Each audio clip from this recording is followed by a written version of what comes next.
من ربك؟ من نبيك؟ ما دينك؟ السلام عليكم ورحمة الله وبركاته. فيديو اليوم بيتكلم عن حياة البرزخ. لو أول مرة تشوفني متنساش تشترك في القناة وتضغط على زر اللايك. بسم الله.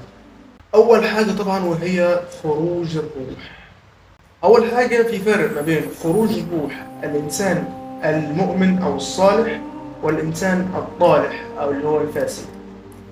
طيب، خروج الروح الصالحة يبدأ يعني كأنه كده عارف انت لما تشرب مية كده كأنك بلعت ريقك كده، حاجة خفيفة خالص ويسيرة إن شاء الله يعني علينا كلنا بإذن الله.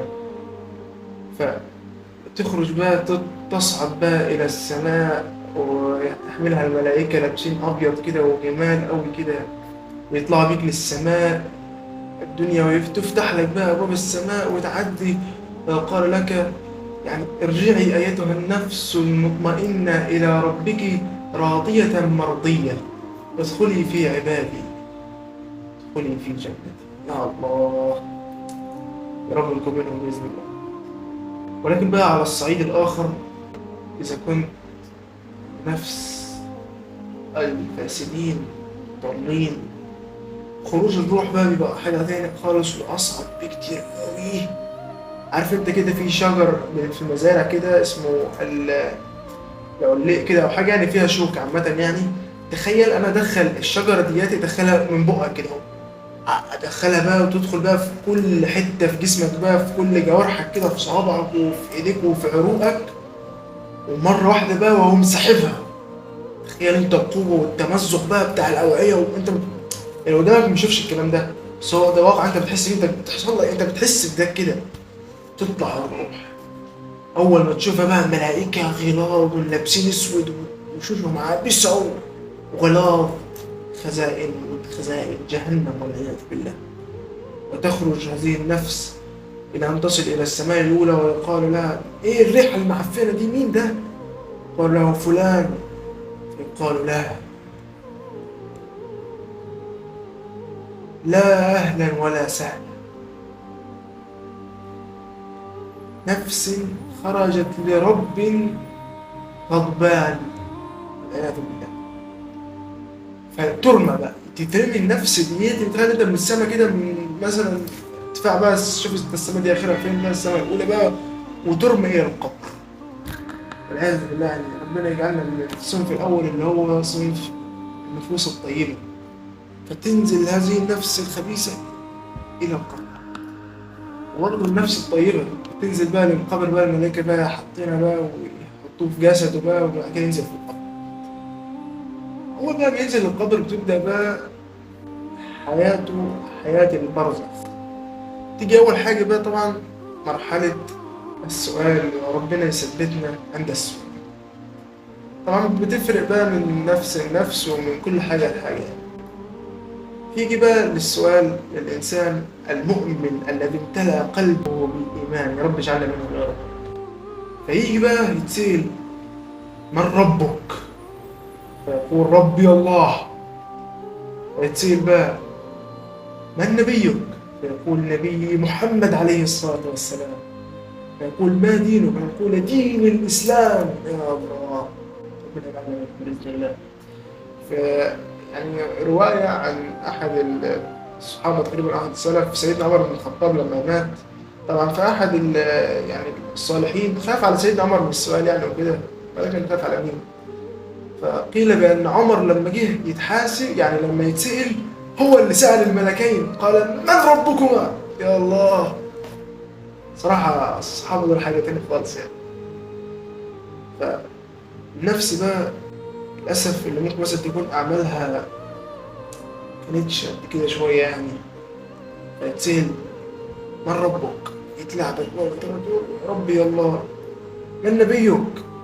ممكن يتردد شوية يقول والله بص، هو احنا كنا بيقول لي يعني ان انت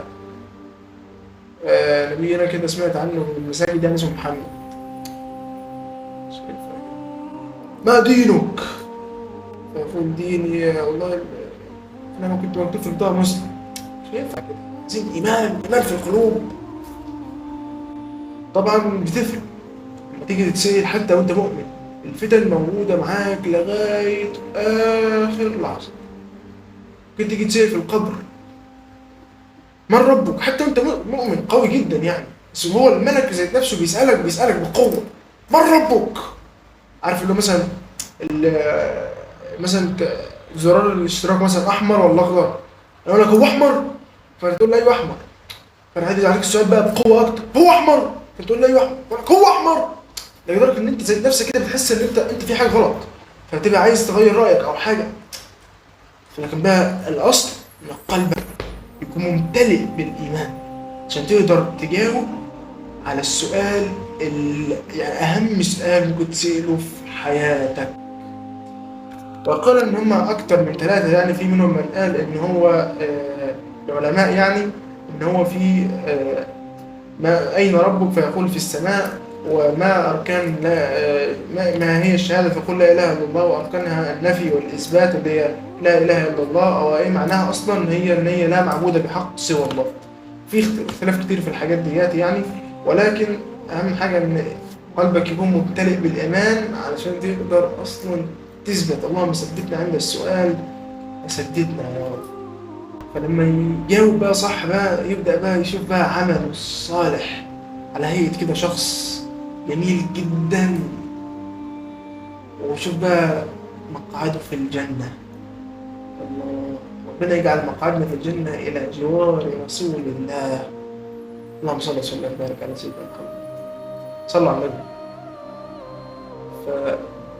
ولكن the other hand بقى نفس الخبيثة لما ما يعرفش يجاوب فيقول له يعني يظهر له بقى عمله السيء. تخيل انت واحد هيقعد معاك فترة، يعني انت مثلا عمرك مثلا يقول انت عشت مثلا 60 سنة، طب قشطة انت عشت 60 سنة، انت عمرك اصلا بيتقسم، قول مثلا خلينا نفترض ان هم 3 مراحل. مرحلة اللي هي 60 سنة اللي هي الحياة الدنيا، مرحلة تانية الله أعلم بقى بمدتها. تخيل أنت بقى من أيام سيدنا آدم في ناس مدفونة مثلا بقى لها مثلا 33,000 سنة، 5000 سنة، في واحد مدفون 5 سنين مثلا، واحد صاحبنا مش عارف إيه. أنت بتقول يا ده لو واحد مدفون امبارح عدى إليه مثلا 24 ساعة، في حاجات ما شافهاش من 24 ساعة.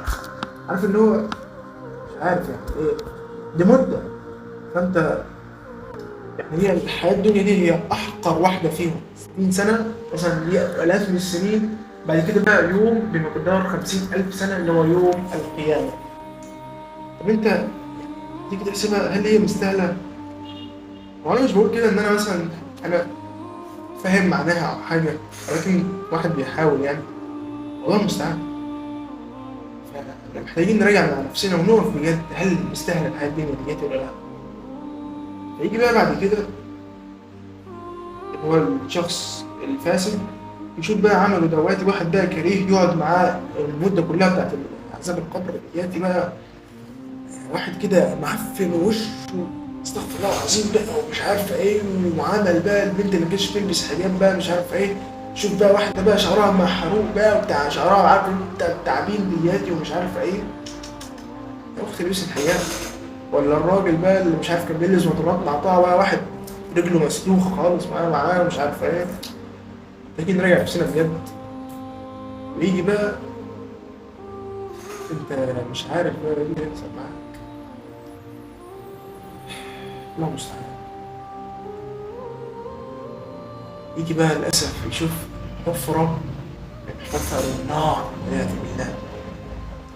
تخيل انت حفرة جوه جهنم 1000 سنة عشان تولع، و1000 سنة تاني حتى احمرت، و1000 سنة تالتة حتى اسودت. النار ليها نفسين في الدنيا، نفس في الصيف اللي هو اللي احنا بنحس بيه بحرارة الصيف دواتي وحرارة الدنيا دي نفس. النفس التاني اللي هو نفس زمهرير اللي هو نفس التلج، لأن في جزء من النار عبارة عن تلج احنا يعني ما بنحسش بيه، ولكن هو في الحقيقة إن شدة البرودة ده نوع من أنواع الحروق. لو حطيت مثلا لسانك على حتة مثلا حديد فيها تلج، لسانك هيطلع بحروق كده وتشوهات. فاللهم عافينا يعني. هيقعد بقى عايش المدة دي كلها في القبر،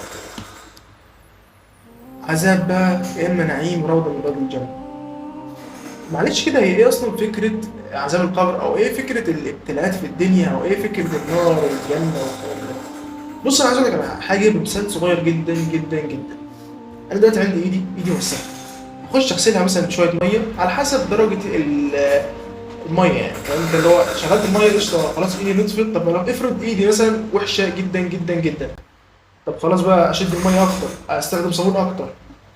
طب خلاص بقى، افرض بقى ايدي خلاص هي عفنت جامد، وحشه جامد، مثلا ايدي شحمت، خلاص بقى اضطر مثلا اغسلها ببنزين، اغسلها بماده معينه تاني غير الميه.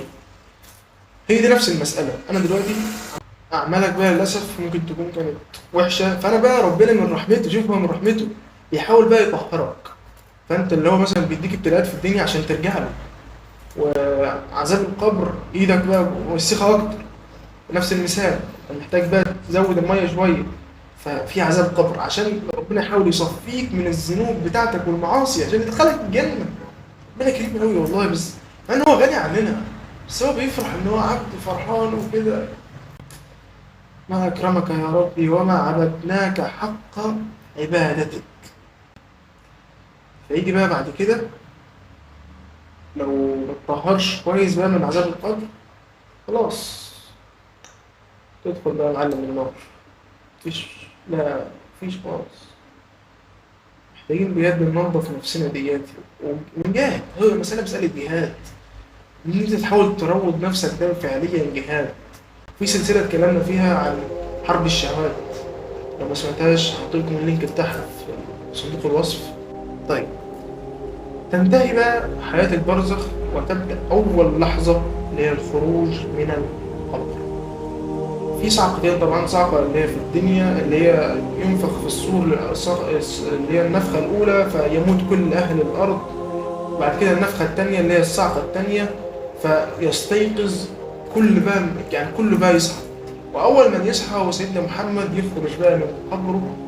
ولكن قيل يعني في أقوال إن سيدنا موسى ممكن يكون أصلا هو لأنه صعق قبل كده في الدنيا، في اللي هي بتاعت حادثة الجبل لما ربنا نزل بس جزء من بنان مانع صباعه فجعل الجبل دكا فخر موسى صاعقة. فقيل بأن دي صعقة من صعقات موسى، فخلاص كده موسى يعني ممكن ما يصعقش الصعقة الثانية، ولكن دي مسألة خلافية مش هندخل فيها نفسنا فيها قوي يعني. ولكن المهم يعني بعد ما تقوم الخلائق بقى يبدأ الحساب الحقيقي ويوم القيامة، اليوم الذي مقداره 50,000 سنة. طب انت الدنيا دي ايه؟ معلش بجد محتاجين نقف بجد دلوقتي، معلش نقف مع بعض، خليك موجود كده. هي الدنيا دي ايه؟ الدنيا دي سيدنا محمد قال عليها، تخيل انت هات صبعك كده، هات كوبايه ميه، حط صبعك جوه الميه، طلعه، في ميه طالعه في ايدك صح؟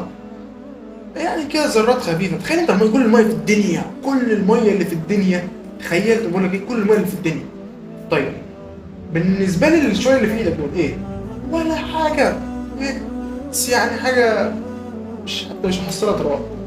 طيب الشويه اللي طلعوا في ايدك دول نعيم الدنيا، والميه اللي موجوده في العالم كله تخيل انت كبرها بقى، دي بقى نعيم الجنه.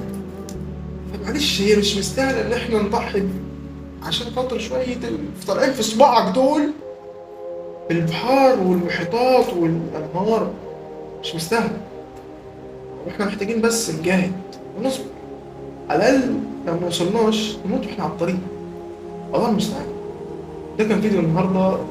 انا احمد كينج، لو اول مره تشوفني زي ما قلت لك اشترك في القناه، وانا اشوفكم في فيديو جاي على خير. ولو حابين نعمل فيديو تاني عن يوم القيامه او بعد كده كمان عن الحياه السرمديه الابديه، حياه الخلد، فباذن الله نلقاكم في مقطع.